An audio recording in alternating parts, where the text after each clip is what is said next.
one piece of advice that I've seen that I'm likely to implore is also just focusing on one platform, right? I think too, we get Yeah. analysis paralysis because we're like, oh, I got to post on IG and Twitter, TikTok, and LinkedIn, and I have need an email newsletter, and a podcast, and it's like, well, where do I even start? And I Yeah. think you just need to do one to start. Hit critical mass, basically what we've been talking about. Get to the next level, assess then how to delegate to the next level. When was the last time you went to a really great party? I'm not talking about just a fun evening with friends or the work Christmas party where you finally told your boss how you feel. I mean the kind of party where everyone you talk to felt like they could be your new best friend. Those are the kinds of parties that are Boye Akolade's specialty. As the co-founder and president of the Future Party, Boye has mastered the art of community. Long gone are the days of just throwing a legendary tailgate at Biola University. Today, Boye manages a thriving multi-platform media brand, boasting a daily newsletter reaching 200,000 subscribers, a growing podcast, and those parties are now larger-than-life experiential events with brand sponsors and celebrity guests. In today's discussion, we talk about the difference between an audience and a community, the power of delegation, and how you can fund your side hustle. You're listening to Marketable Marketer, where we meet with the world's top marketers, founders, and freelancers who are using their hard-earned marketing skills to unlock new opportunities, create more value, and live more intentionally. And today, we're discussing marketable community. All right, so Boye, these days, it seems to me like we've hit peak newsletter. Beehive has 150,000 publishers. Substack, they just hit $1 billion valuation after raising $100 million. So, I look around as a marketer and it seems in some ways that we've hit peak newsletter. Everyone is trying to get in on the newsletter game, but you were doing this over a decade ago when you launched the Future Party. I'm curious, what was it that you saw at the time that drove you to want to launch a newsletter? Yeah, first off, thanks for having me on the pod. Stoked to be here and always great catching up. Uh Appreciate you kind of recognizing that we were really sort of ahead of the curve, and we've always kind of prided ourselves in sort of understanding trends and trying to capitalize on what we can when we can. On the newsletter front, we were just seeing a shift, at that point in time. That was peak sort of web publishing, SEO as sort of the way of media. Vice was on top, Complex, still crushing it, but they were super focused on sort of, again, web published media, so many others. And we started to see sort of this rumbling of the newsletter as its own media. That was around the time of the Skim, the Hustle, Morning Brew, etc. And we saw that there was really nothing for our niche in our corner. And everything that came with it was beyond just this is accessible, right? Like we can get into people's inboxes. There's a cheaper cost. It was efficient for us to own our audience. We already had a really big distribution list because we had collected a bunch of emails from all the events that we had done. And it just felt like a no-brainer to at least try. And really that's what we did. At first it was a weekly newsletter, just writing about the trends, curating things. As things grew, it turned daily, and then we were kind of off to the races. Got it. And so you mentioned there that you saw email as being helpful to sort of like there wasn't anyone else owning your niche. So it sounds like you started with events and you had the niche. So how did you choose events to be the first channel that you chose? And then why do you think newsletters felt like the natural extension? Because going from an IRL event to a newsletter, there's obviously lots of other ways that you could sort of add that second channel. Why were events first? And then why do you think newsletters made sense as that second channel? Yeah, the events we kind of stumbled on, to be honest. I was throwing parties in college, which were fun and that's another story in and of itself. When I got into like my professional career, I was working at a big talent agency, WME.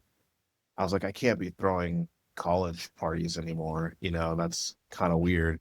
And we, me and a couple co-founders just understood the power of getting people together, like-minded people, to honestly just have fun and build relationships. And we did it for ourselves. Literally in the beginning, it was just spending money mainly out of my books. A couple, co-founders here and there chipped in. And it was like, we're just throwing a party to hang out and meet people in the entertainment industry. But we put a brand on it. And that's what allowed for us to make it repeatable. And then we built a community around it where people could share information, continue to connect with each other, and build their own careers. And I think in the back of our minds, we felt there was something more here.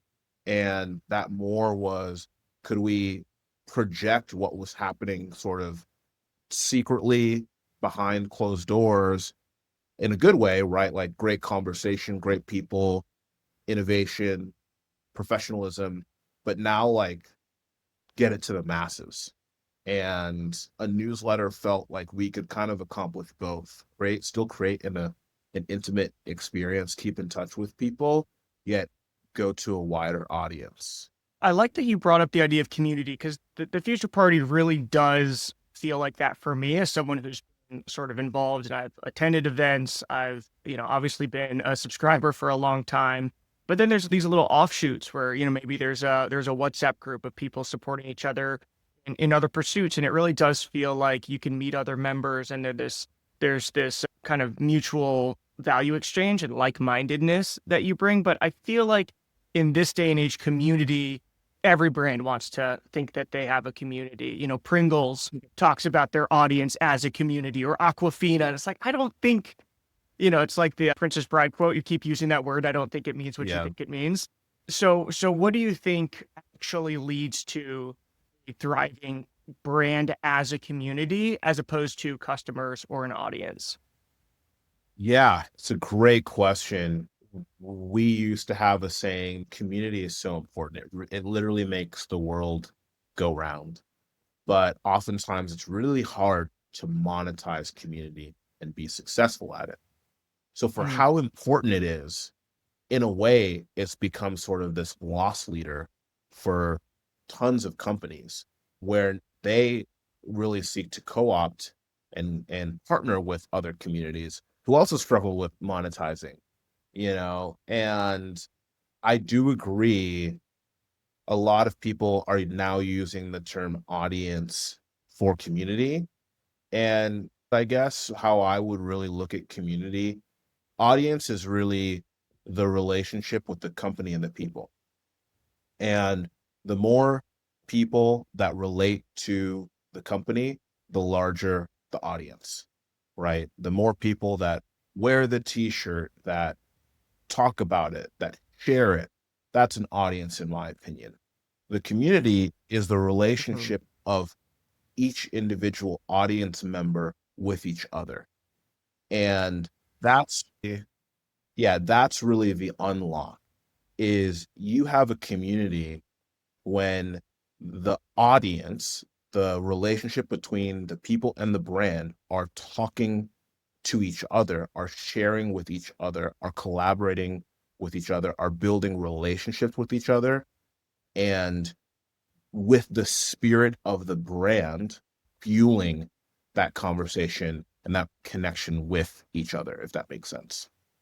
No, I think that's a really good point. And for whatever reason, what popped into my head as you were describing community is like you have a family reunion and like all the aunts and uncles are there and the cousins are hanging out because it's like we have to, like our parents literally brought us here. But like it's true community when the cousins are like, hey, we actually like each other. Let's go hang out outside of this thing. Like, and I think that's the brand. Like, yeah, anyone can say they have a community when you're sponsoring an event and the brand's there and giving you a bunch of free stuff. But if the community on their own is like, hey, let's go do this thing, or let's go hold an activation or an event, or let's start a Facebook group when things are happening, like, the the sort of prototypical examples like Liquid Death. Those people are actually just like in love with the brand and doing stuff on their own that Liquid Death might have nothing to do with. Yeah. And so I think that speaks to real community versus, Yeah. it being a little more. I think another key here too is identity,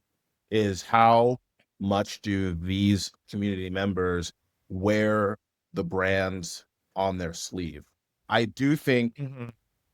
it takes a little bit more than just hosting an event here or there to call it community, because I don't know that said individual would really wear the brand and say, I am part of this community, right? So when you say Pringles says they have a community, the question I would have for Pringles is, where is your audience communicating with each other and identifying with Pringles on their sleeves? I think it's hard for CPG brands. One that just came to mind that I actually think has a big opportunity is Uno, right?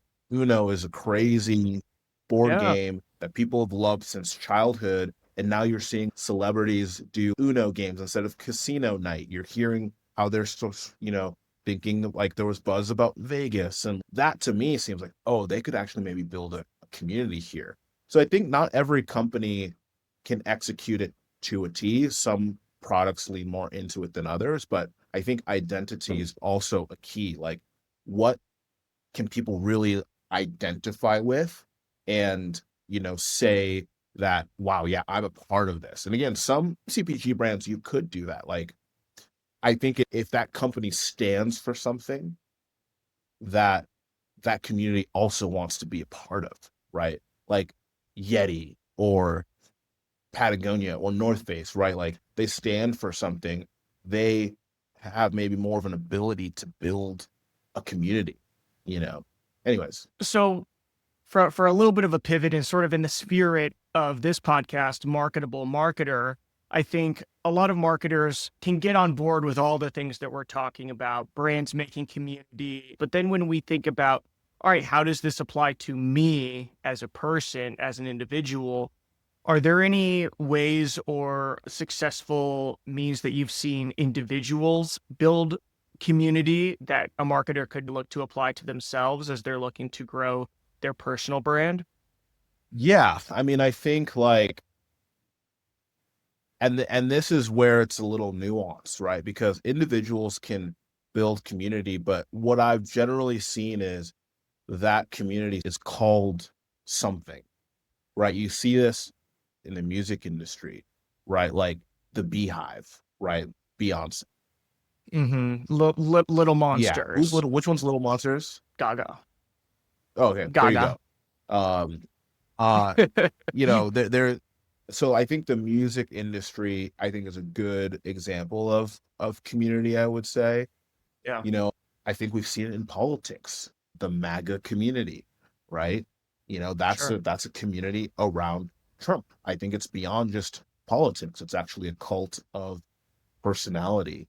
In business, you have some people, I think Cody Sanchez is a big one, her thing about boring businesses. But again, she built a community and she actually has that community talking to each other. You just have to pay for it. You know what I mean? So I think there are some like Twitter folks who are really good at that. Most people already know their names, but it's not an easy thing. Yeah. To that point of, Cody Sanchez, she's big into diversification and having lots of different income streams. That's one of the things that she talks about a lot. And it's something that you and I have actually chatted about over a glass of whiskey from time to time, is this idea of diversification, whether it's getting into real estate, investing, you have the newsletter, podcast. How do you think about career diversification and having lots of different irons in the fire? What's your approach to that? Just like diversifying your career and doing different things.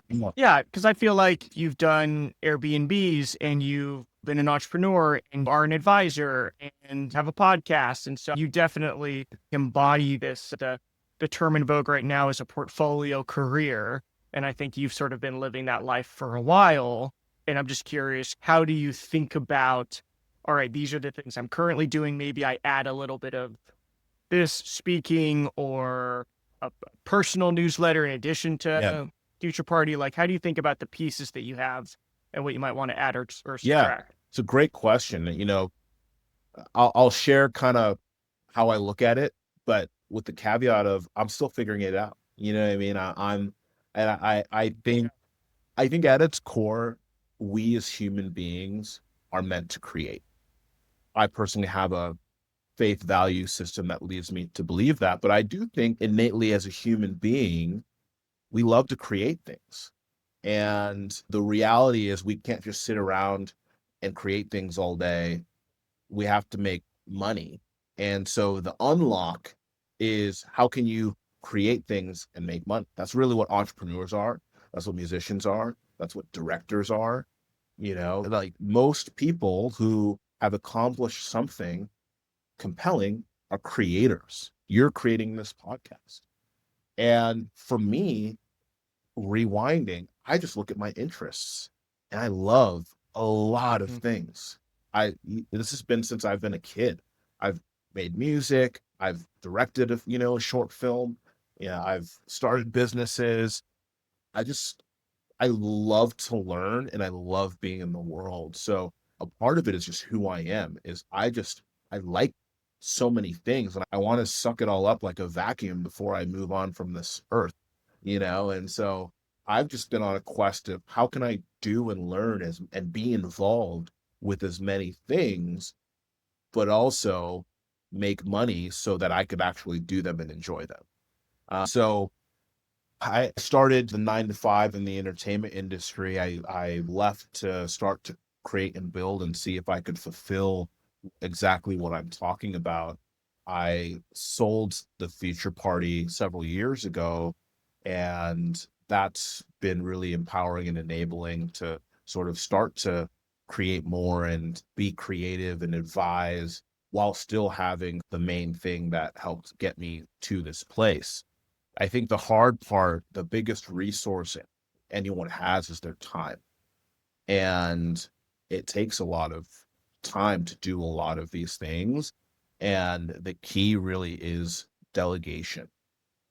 It would be impossible to do lots of things if you didn't properly delegate, but you have to marry the delegation with value for what you're doing because money is a factor here.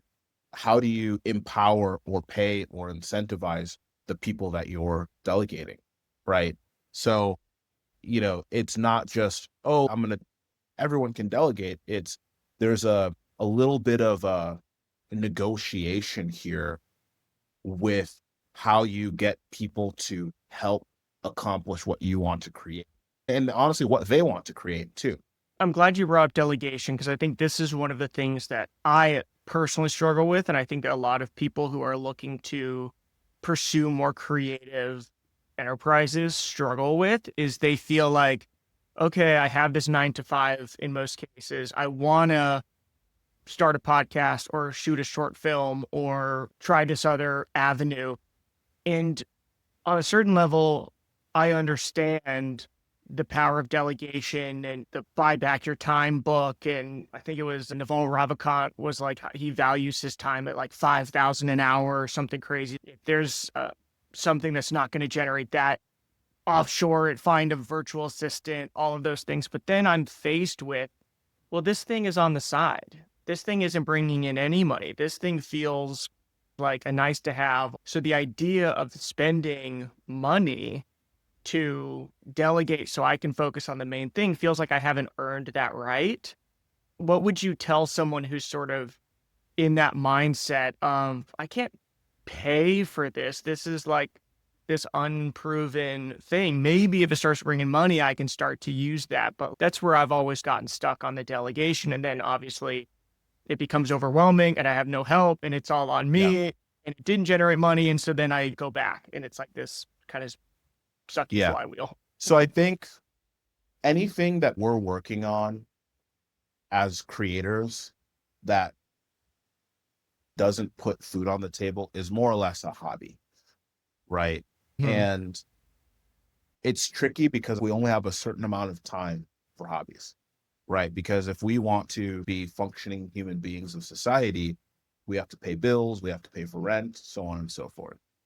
And so what I would say is, you know, finite amount of time to work on creative projects until you have enough money to be able to fund your creative lifestyle. Because honestly, there's a lot of things I love creating that I'm like, I don't even know that it will make money right away, or I don't even know that I ever need it to make money. I just find enjoyment from it. I like the idea of creating, but there's still that money piece, right? There's still, you got to take care of yourself, your family, so on and so forth. And so my thought process is, can you marry what you're interested and passionate about and quickly find if it can fund your creative endeavor and your creative freedom, really, is how I look at it. And so when do you think about bringing in people for help? Like, do you start with the money first, like the viability of the actual business model, cash flow, and then you delegate? Or is there ever a world in which you have this idea, you want to go for it? You know, like even with this podcast, like I'm thinking a little bit about, do I hire an editor? Yep. Like this isn't bringing in any money, obviously, podcast number Hmm. one. Do I invest in an editor to be able to give me momentum and move quickly and get these things out and, you know, all Yep. of that, knowing I'm going to put up money at the upfront that maybe I get back? Like, how do you think about the timing of bringing on some of that Yep. support? So I'll first say you can also pay for hobbies if you enjoy it. And, you know, the question for you is, do you want to do this podcast whether or not it makes money or puts food on the table? Right. Rhetorical question. You know, when I've done creative endeavors in the past, I've had to pull money from other places to kick it off and see if it will work. Right. And those other places generally are either savings or the 9 to 5. And that's okay, right? You can invest in the stock market or you can invest in yourself. So there's no Hmm. right or wrong answer other than for me, I actually try to do this in my home as well. Like, you know, you were talking about Naval and like being $5,000 an hour or whatever. It's a similar mantra. It's like, yeah, maybe we should have a cleaner clean our house every 2 weeks. Maybe we should have a nanny.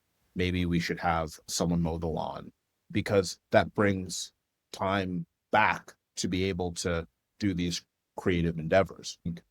I think it's totally fine to take a bet, and I think we are now empowered more than ever to leverage tools, to leverage AI, to leverage really passionate international virtual hires in South America, India, the Philippines, literally almost everywhere else, who, you know, you can pay a lesser rate for them. They're loving life because it's what they need and they get to be creative. Hmm. You're paying fractions on the dollar to accomplish your dream. So now Yeah. more than ever, people are empowered to try and create new things. So I hope that answers the question a little bit. But I mean, I would say, yeah, like hire an editor if you've looked at your finances, assessed your risk, and seen what will that editor do for you? Will it get you closer to paying for itself? Hmm. Will it open doors? Will it allow you to make money elsewhere to pay for your creative endeavors? So that's why I think a lot of people underestimate how much being a creator and an entrepreneur is a social negotiation, right? Like, think about some of the creative centers of our society, like LA or Nashville, where I just moved. You have up and coming actors and musicians who want to live a life of creativity, but they're working at restaurants, they're waiting. You know, I think Tarantino might have worked at a video store or something before he made a movie, right? Oh, And yeah. so that these sort of like legendary stories are the foundation of what I'm talking about. You need to marry the societal payment to be able to fund the creative endeavor until the creative endeavor can pay for your societal engagement. I I like that a lot. Then also looking at like what are the things that are going to stand in my way the most? And is that something that money could help solve? And for me, I haven't done a lot of editing, so I probably want to try at least the first few to see if it's Mhm. something I enjoy. I find it a creative exercise, but then if I'm finding that like, oh no, I love this part, the conversation, but spending hours editing, that's going to cause me to lose steam quickly. You know, the term in the industry is apparently like pod fade, where you get all excited, record some episodes, and then it's like, Yeah. ooh, like this is actually harder than Yeah. it looks.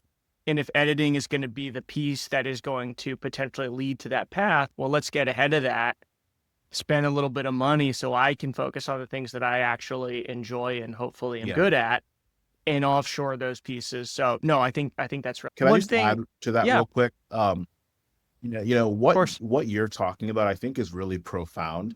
And what you see a lot of creatives and entrepreneurs do is they start from the bottom up. And not everyone does it, but oftentimes a founder of a business has done most roles in the business, right? So they do kind of what I Hmm. was saying, that social contract. They do that economic contract maybe is a better term. They do that at different levels. They go, in your case, okay, I'm going to edit, I'm going to do everything. I'm going to be my own producer until I have views, until I have people paying attention, until I have people commenting. Okay, now I'm going to graduate. I'm going to give one part away to this person and I'm going to pay that person because I got to the next level. Right. And I think that's something we take for granted too, is you can go slow. You don't have to make the decision. You can do your minimum viable product, right? To first Yeah. understand if it works, and then you start to delegate based on the different levels of it working.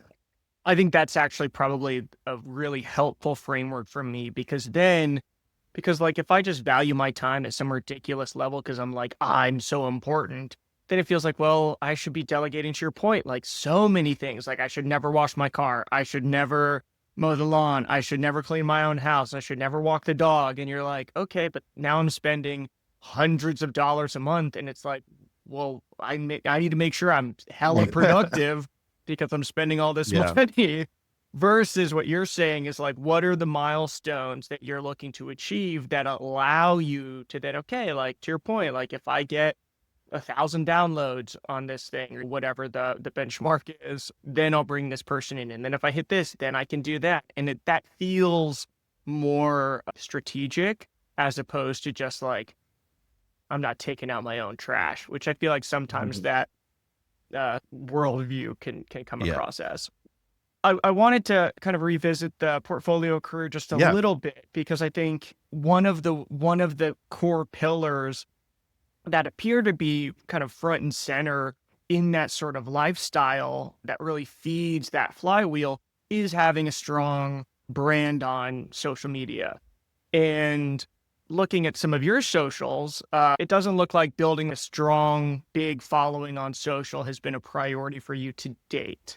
Is that true? And if so, what's been sort of the thinking around I that? love this question, because I've talked to so many people like myself who feel this burden that they need to be online, and that they need to be out there talking in order to, bring attention to their business.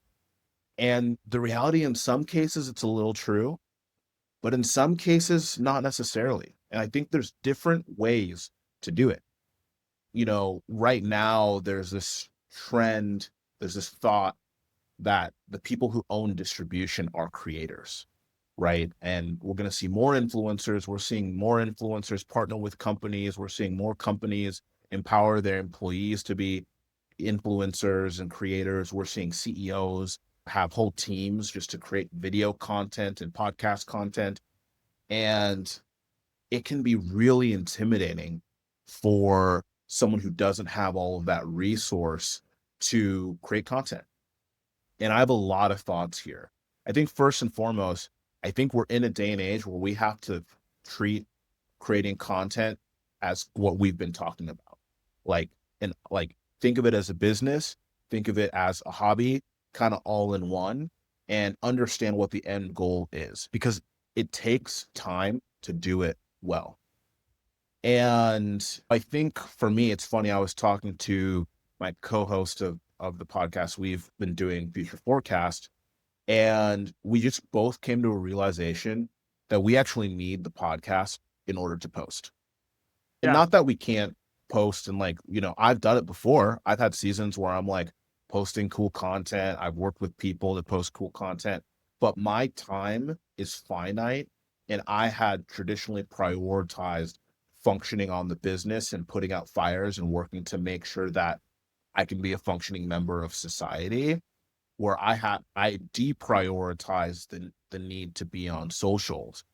And I think there's no right or wrong answer. There's a lot of people who've built really huge businesses because they nailed being on social. But here's the thing that I feel like society is forgetting. There are millions of people who've built businesses that don't post on social, cash flowing businesses that work and put food on the table, and they didn't need to post on socials. And so I've found myself almost coming to this place where I want to do it, but I also want to like create some level of protectiveness over my family. Because honestly, I think with being in the limelight comes scrutiny. It comes a lot of negativity with the good. And the idea of being famous is like, and fame has different levels, right? I think someone who has 50,000 followers to a degree is famous in some capacity. You have Yeah. 100,000 followers, you are famous to some capacity. And I don't think that you necessarily need it to be successful, but like what level are you comfortable with? And for me right now, my vision is I see a world where I can create content like what you're doing, clip that content and share it. Because honestly, like I have a lot of Hmm. thoughts. I love thinking, I love conversation, I love strategy. And I like the idea of having the conversation, clipping the conversation, drawing any key insights from the conversation and posting it more than going on Hmm. LinkedIn or Instagram or Twitter and feeling like I need to have this like paragraph of content and say this great thing, every day. There's also honestly analysis paralysis. And like the one thing people don't talk about is breaking through the barrier of what people think of you. You know, I think people really think hard of like, what should I post? What should I write? Because of kind of what I was saying, you'll have scrutiny whether 10 people are paying attention to what you post or a million people are paying attention to what you post. And so, yeah, I haven't prioritized it as much. I want to do more in the future, but I'm comfortable knowing that it doesn't necessarily define success. It more or less empowers my ecosystem, and I'm comfortable doing it even if I don't have that many people paying attention or following, because some people are paying attention, right? Yeah. But I think the one thing I'll just add, pseudo advice, pseudo speaking to myself, right? Because by the way, I love the Marketable Marketer, right? Because it's something that I look at for myself. And one piece of advice that I've seen that I'm likely to implore is also just focusing on one platform, right? I think too, we get Yeah. analysis paralysis because we're like, oh, I got to post on IG and Twitter, TikTok, and LinkedIn, and I need an email newsletter and a podcast, and it's like, well, where do I even start? And I Yeah. think you just need to do one to start. Hit critical mass, basically what we've been talking about. Get to the next level, assess then how to delegate to the next level. So I think for me, an ideal future is I can do video conversations like these, clip them, Hmm. post, probably on IG, say a couple words, move on with my day. I think it would be Yeah. a stretch, but also doing LinkedIn as well would kind of complete sort of the flywheel that I would be comfortable with for myself. And is that something that, talk about your own personal flywheel? I feel like historically you've been building the Future Party brand and you have been an extension of the Future Party. Is that something that you are looking to continue to sort of build together? Or are you entering a phase where, no, this is Boye Akolade and like you're the thought leader on this and Future Party, yeah, you've built it and are still involved. Like, how do you think about Yeah. the strength of having a recognizable brand? And you mentioned even with events at the beginning, having that name really unlocked a lot, but then at a certain point, maybe you're not getting all of the benefit of that Yeah. association. I think it's a mixture of both, to be honest. Like, I am an individual and I understand what I've built has a really close association with who I am. I don't think that's necessarily a bad thing. I mean, I remember Shane Smith at Vice, right? Like, he would be the main host of the Vice show. And I think he now has his own podcast, right? Because he moved on from Vice, et cetera, et cetera. And so right now, I would say in my life, as you kind of mentioned, I have several different things going on. And even if, let's say, Future Forecast, which is owned in part by the Future Party, has me on it, I'm looking at that as a Future Party property, but also as me as talent. I am Sure. the individual, and I as an individual can moderate, can be asked to speak, can go here and there, and I've been asked to do that. I think I'm also leaning into what I've learned about myself, which is I love speaking, I love moderating, I love this. And I think maybe the biggest unlock I've had recently is I love it even if I'm not making money. It's good insight to have. Yeah, and so I think for me, it's like kind of all what I was saying, the marketable marketer, I'm getting to a point where like it actually fulfills me to talk, to have conversations, and the whole building steps. Money could be a factor, but I think the unlock is meeting new people who can help compound on your life, learning new things that can help compound on your life. And that's how I'm kind of looking at it. And if we make money, great. But I'm seeing it more as an outlet to experience the world a little bit more. Yeah, totally. Yeah, I think that's certainly how I approach it as well. It's like kind of curiosity first. And that's what I at least needed to do for myself with Marketable Marketer and why this is a concept unlike the other 100 business ideas I've had in my, Mhm. notes folder is all those other business ideas I came up with. It's like if it doesn't reach this level of success, it's not worth my time. But with Marketable Marketer, it really was like, oh, I just get to have conversations with awesome people, a lot of marketers, people who are putting themselves out there, taking risks, learning things. I want to put myself out there. I want to sort of walk the walk and build this personal brand that I feel like I want to create and pursue, but I've always been too hesitant. Well, let me go put myself out there. And then as I'm taking one step after another, hopefully there are marketers just like me who I can give some encouragement to, give some accountability to, give some like tips and tricks from the conversations like this that I'm having. And it was like, great, even if that's all this is, that's enough. That's still enough for me to pursue it. And obviously, if it makes money and becomes this amazing community, great. But I had to almost lower the bar so low. There was like, even if this is just having conversations with interesting people, that's worth it Yep. to me. So I think that's really, really important. Uh, so we're coming up towards the end of our time. Conversation has flown by. I really appreciate you being so generous with your time. So what's next on the horizon for you, for the Future Party? And is there anything coming up in 2026 and beyond that you're getting really excited about? Yeah, I'm gonna share that. And I also maybe want to leave with some words of wisdom for anyone listening. Please. I think the future is both unknown, but also exciting in that we have a lot of plans and strategies and things that I think could really be awesome, both personally and, professionally. And the one thing we were kind of riffing back and forth before this that I'm reminded of is the idea of failure, right? And the one thing that I encourage people to do is try things, try as many things as you can and fail really fast. And, failure could be a lot of reasons. Like maybe that thing could have worked out and it just wasn't the right place, the right time.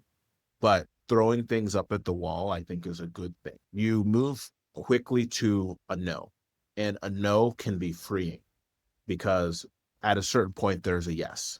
And the more no's you get, the more your life gets honed in on what the yes actually is. And there's a saying that you're probably familiar with of like how no is empowering. And if you say no to your time, you can focus on the right things. And I think the same is true for creative endeavors. However, my asterisk is try those things. You have a good idea, do the most minimum viable product. Did it work? No, move on. And I think there have been times where I've held on to things that it was past holding on to. And if I would have just said, it didn't work, it would have opened up new things. And you could put that in any part of Yeah. life, personally, professionally. So I like to say yes, say no. But if you think it's interesting enough, do the MVP, do the most minimum viable product to understand if it's a no or a yes. And so for me, there are a couple things that I'm really interested in right now on a business front. We're really experimenting with some of our monetization strategies. And there's a couple things there that like if we unlock, we're like really excited. So I'm being coy because I can't reveal all my little secrets. On the creative front, we've got a really cool newsletter property called Poll of the Day that has been growing and it's been crushing it. And I think we're really excited about the future of that. Basically, it's just a newsletter every day. You can take a poll on just whatever's happening in life. It could be as random as do you care about brands when you drink water to what do you think of the latest thing that Trump did? And you get to see the results the next day. And that's it. And it's been really cool. And I'm passionate about what that could be. So, we'll see. It could blow up in flames. I don't know, but I'm just trying to live by the fail fast and incrementally just take ideas and see where they go. And yeah, Awesome. Well, thank you so much for your time. Always good to have a chat. Thank you for being the first guest on Marketable Marketer. I'll definitely be following up and sharing this as far as details and when it's going to go live and all that, because, I'm figuring out too. Hopefully this goes somewhere, but if it doesn't, I promise I will fail fast. I love So, it. uh, appreciate it. Have a good rest of your day, good weekend, and we'll talk soon, dude. Perfect.